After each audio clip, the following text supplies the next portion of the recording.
લખતરમાં ગુનાહિત પ્રવૃત્તિઓ વધી. લખતરમાં ચોરોએ મચાવ્યો તરખાટ. શિયાળાની ઋતુને શરૂઆત થતાં ઠંડીનો લાભ લઈ ચોરો બન્યા સક્રિય. લખતર તાલુકાની સાડીની દુકાન તોડી ચોરો કરી ચોરીનો અંજામ આપ્યો. લખતર તરણમિયા રોડ ઉપર સાડીની દુકાનના તાળા તૂટ્યા.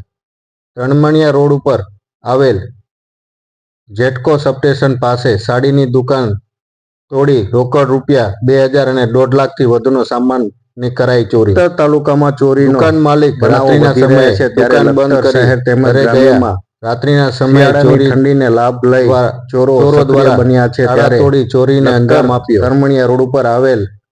તરણમિયા રોડ ઉપર આવેલ સાડીની દુકાનમાં ચોરી ચોરાયો હોય અને ભયનો માહોલ ચોરો દ્વારા શહેર તેમજ પોલીસ સ્ટેશન ખાતે ફરિયાદ નોંધાવવાની તમામ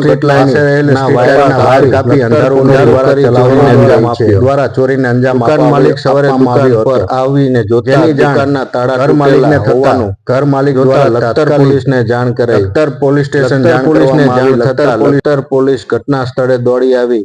લખતર પોલીસ દ્વારા ઘટનાની તપાસની હાથ ધરવામાં આવી. સાબેન અમરસિંહભાઈ વાઘેલા, તરણમિયાના રોડ ઉપર, ગામ લખતર.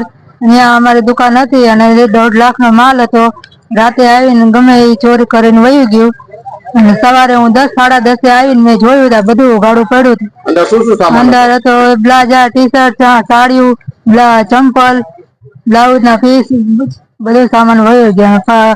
2000 રોકડા રૂપિયા લેવાના હતા, હું ભૂલી ગઈ ઘરે.